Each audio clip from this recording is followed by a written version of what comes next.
Hello everyone. तो आज हम जो सबसे पहला चैप्टर पढ़ने जा रहे हैं वो है साइंस का क्लास 9 का सबसे first chapter matter in our surroundings, जो कि किसका पार्ट है? केमिस्ट्री का पार्ट है। सो आज हम सबसे पहले जो साइंस आपने अभी तक पढ़ी है वो जस्ट क्या थी? कॉमन साइंस थी। आपने लाइटनिंग के बारे में पढ़ा, आपने एसिड बेस सॉल्ट पढ़ा, ठीक है। तो ये जितनी भी थी ये सब कॉमन साइंस थी, ये सबको पता होनी चाहिए, इसीलिए 8 तक हम इसको पढ़ते हैं। पर जो 9, 10th, 11th और 12th की साइंस होती है, ये बेसिकली हम साइंस से पहली बार ये समझ लीजिए कि बेसिक जो साइंस होती है जिस पे मतलब पूरी रिसर्चेज और ये सब चीज़ें चलती हैं, मतलब एवरीथिंग, वो किससे स्टार्ट होती है? वो हम पढ़ना स्टार्ट करते हैं अपने 9th क्लास से। तो जो हम केमिस्ट्री अगर कोई पढ़ता है तो जो सबसे पहली चीज़ पढ़ता है केमिस्ट्री, ये सब चीज़ें स्टार्ट किससे हुई? केमिस्ट्री कब स्टार्ट हुई? जब मैटर क्या होता है इस पे बात हुई, मतलब एटम वगैरह ये सब हमने सुना है कि हर चीज़ किससे बनी होती है? एटम और मॉलिक्यूल से बनी होती है। पर ये एटम और मॉलिक्यूल्स होते क्या हैं? ये मैटर क्या चीज़ है? तो आज इस चैप्टर में हम सबसे पहले इंट्रोडक्शन करेंगे केमिस्ट्री से, और केमिस्ट्री में सबसे पहले स्टार्ट किससे करेंगे? हम मैटर से। Matter in our surroundings. So matter की डेफिनेशन है, मैटर होता क्या है? मैटर वो हर चीज़ है आपके अराउंड में। अगर आप अपनी सराउंडिंग्स को देखते हैं तो हमारी सराउंडिंग्स में क्या है? हवा चलती है, ठीक है, पानी है, ये पेपर है, ये टेबल है, ठीक, और हर चीज़, टेबल, पेपर, चेयर, एवरीथिंग, ये पेन, आप खुद, ये सब क्या है? किसी न किसी चीज़ से तो बना है ये।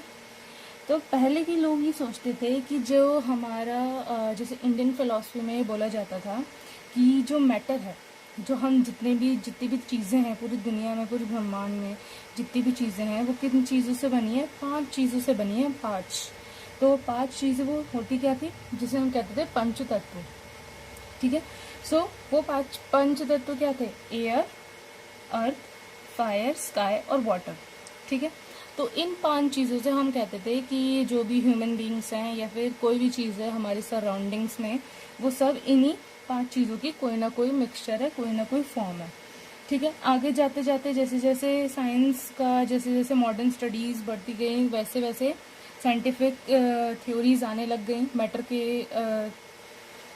के इसमें कि मैटर होता क्या है। तो हम जब पढ़ते हैं तो मैटर है क्या चीज़?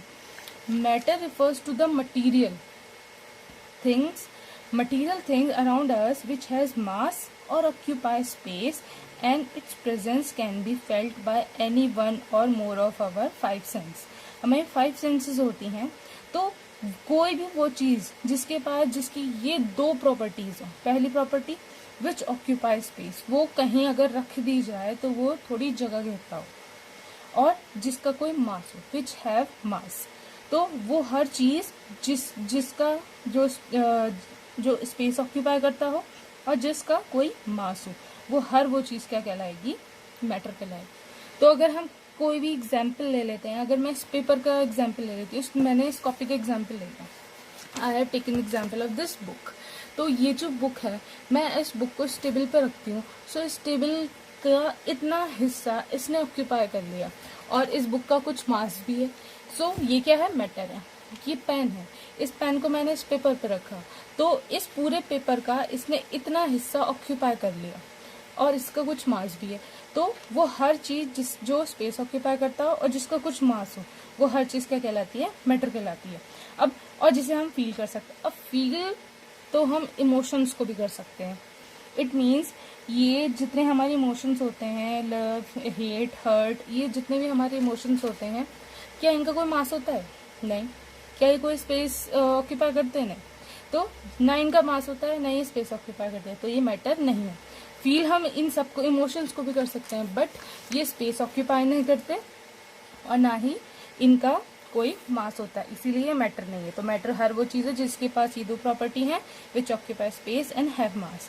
अब मैटर के नेचर को हमने 2 तरीके से क्लासिफाई किया है। मैटर के नेचर को हमने 2 तरीके से क्लासिफाई किया है, मतलब मैटर को हम 2 तरीके से पढ़ने जाएंगे। तो सबसे पहला तरीका जो है वो फिजिकल नेचर पढ़ेंगे हम मैटर का, कि मैटर फिजिकली कैसा दिखता है, कैसा लगता है, कैसा फील होता है, और उसकी केमिकल प्रॉपर्टीज क्या हैं। तो इस चैप्टर में जो है हम फिजिकल नेचर पढ़ेंगे, केमिकल नेचर हम आगे वाले चैप्टर्स में पढ़ेंगे। तो सबसे पहला जो हम स्टार्ट करते हैं फिजिकल नेचर ऑफ मैटर से। So physical nature of matter के लिए सबसे पहले हम एक छोटा सा एग्जाम्पल लेते हैं। एग्जाम्पल से स्टार्ट करते हैं कि मैंने एक बीकर में थोड़ा सा वाटर लिया। उस वाटर के मैंने यहाँ पे शो किया है, मॉलिक्यूलर फॉर्म में शो किया है मैंने उसे।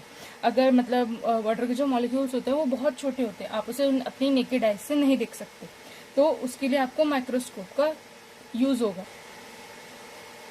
फिर हमने क्या किया, हमने जो उसके लिए आपको माइक्रोस्कोप का यूज होगा, तो हमने ये जो ग्रीन कलर के डॉट्स शो किए हैं, ये हमने क्या किए, मॉलिक्यूल्स ऑफ वाटर शो किए हैं। अब नेक्स्ट पिक्चर में हम देखते हैं कि हमने जो वाटर ग्लास है, वाटर ग्लास में हमने थोड़ी शुगर ग्रैन्यूल्स मैंने चीनी मिलानी शुरू कर दी, शुगर ग्रैन्यूल्स मैंने शो कर दी, जिससे हमने रेड कलर से शो किया। तो जब ये शुगर ग्रैन्यूल्स आप ग्लास ऑफ वाटर में डालते हो, तो जब तक आप उसे मिलाते नहीं है तब तक वो ऐसे ही रहते हैं। आपने उससे मिलाया, वो मिक्स हो गया और गायब हो गया। अब ऐसा कभी हो सकता है कि कोई चीज हम किसी चीज में कोई एक्स्ट्रा चीज डाल रहे हैं और वो गायब हो जाए? ऐसा तो कभी पॉसिबल ही नहीं है। ठीक है, तो क्या हुआ, जो ये शुगर ग्रैन्यूल्स थे, ये अपनी छोटी सबसे छोटी फॉर्म, जो कि क्या है इसकी, एटम्स या फिर इसकी पार्टिकल फॉर्म, ये अपनी मॉलिक्यूलर फॉर्म में टूट गया, और टूटने के बाद कहाँ डिसॉल्व हो गया, पानी में डिसॉल्व हो गया। तो ये जितनी भी शुगर हमने जो डाली थी इसमें, वो सब अपने पार्टिकल फॉर्म में टूट के ये जो वाटर के मॉलिक्यूल के बीच में जितनी थोड़ी बची स्पेस थी, उसके बीच में कहीं एडजस्ट हो गई।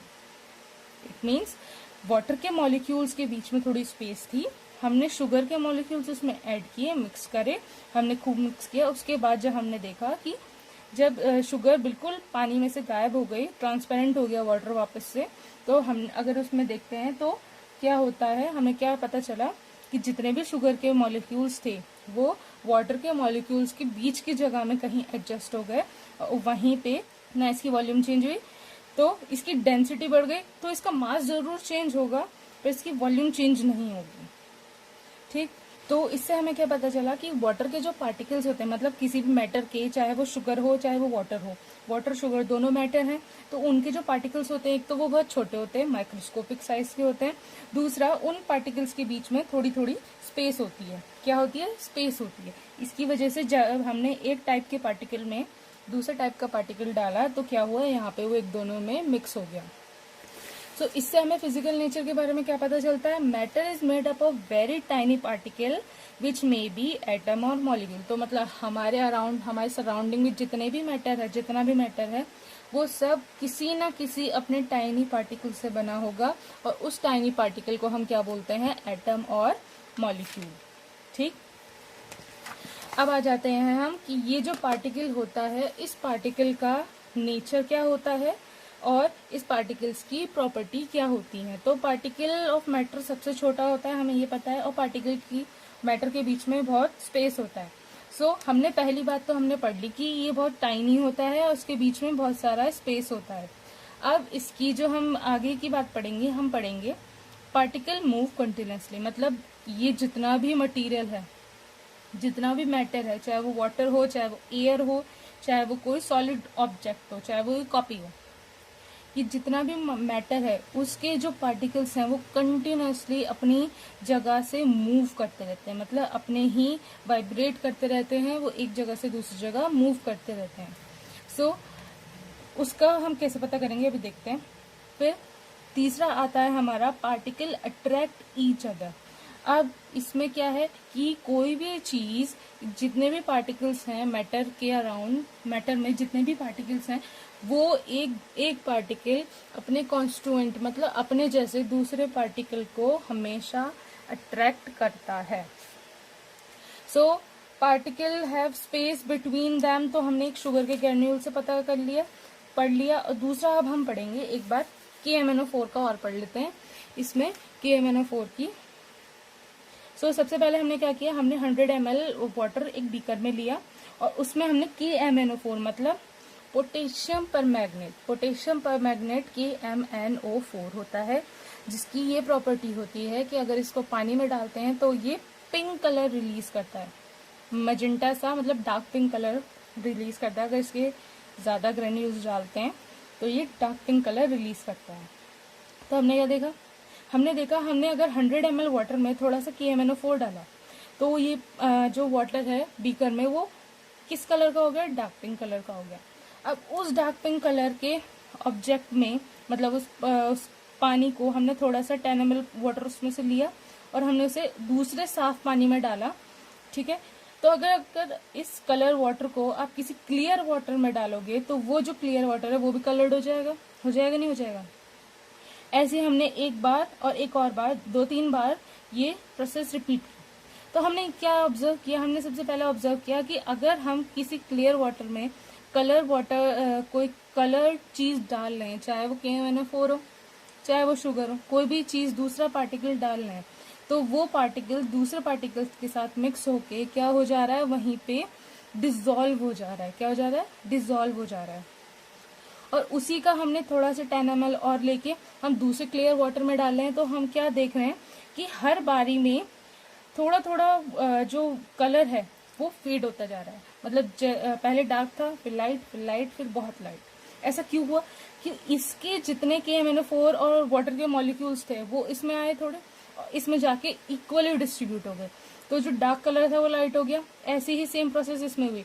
इसके जितने भी KMnO4 के मॉलिक्यूल्स थे और वाटर के मॉलिक्यूल्स थे वो इसमें डाले हमने, तो इसमें वो इक्वली डिस्ट्रीब्यूट हो गए। तो उसकी वजह से क्या हुआ, यहाँ पे भी हल्का कलर पूरे क्लियर वाटर में डिस्ट्रीब्यूट हो गया। तो जब कलर इक्वली डिस्ट्रीब्यूट हो गया तो हमने देखा लास्ट वाले बीकर तक कलर बहुत लाइट था, पर कलर गायब नहीं हुआ था कलर।